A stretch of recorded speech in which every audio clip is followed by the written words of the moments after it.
आप सुन रहे हैं एजी एंटरटेनमेंट की धमाकेदार प्रस्तुति। देखा देखा है डीजे प्रभु देखा देखा mix by AG recording studio. हाँ 2 घंटा से कहाँ रहलू ह लागल 2 घंटा से कहाँ रहलू ह लागल 2 घंटा से कहाँ रहलू ह लागल फोन करत करत हमर दिल भइल हट देखा देखा हेदा कोइले बानी स्क्रीन शॉट देखा देखा हेदा कोइले बानी स्क्रीन शॉट देखा देखा।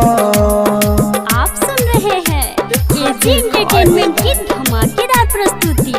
देखा देखा हेदा डीजे प्रभु बानी स्क्रीन शॉट देखा देखा mix by AG recording studio. देखा देखा हेदा बानी स्क्रीन शॉट देखा देखा। हम आई भाई इतना करे ना रिश्तेदार हो ना रिश्तेदार हो ना रिश्तेदार हो रोजो बोला के तू दे तबार उतार हो तबार उतार हो तबार उतार हो।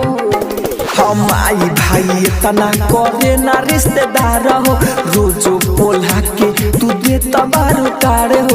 आज पे ना होए कौन मन में हाउ बात आज पे ना होए कौन मन में हाउ बात देखा देखा हेदा कोइले बानी स्क्रीन शॉट देखा देखा हेदा कोइले बानी स्क्रीन शॉट देखा देखा हेदा। आप सुन रहे हैं एजी एंटरटेनमेंट की धमाकेदार प्रस्तुति।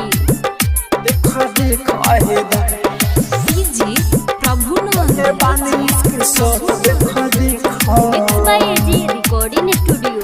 देखा देखा हेदा बानी स्क्रीन शॉट देखा देखा। हाँ लागोता दोसर कोनो बात तोर चाहेता हमके लूटेलू झूठा बोली हेता हेता हाँ लागोता दोसर कोनो बात तोर चाहेता हमके लूटेलू झूठा बोली हेता हेता देवेंद्र दिमागी राहुल कर देलू कट देवेंद्र दिमागी के कर देलू कट देखा देखा हेदा कोइले बानी स्क्रीन शॉट देखा देखा हेदा कोइले बानी स्क्रीन शॉट देखा देखा। एजी रिकॉर्डिंग स्टूडियो रोशनपुर सपहा।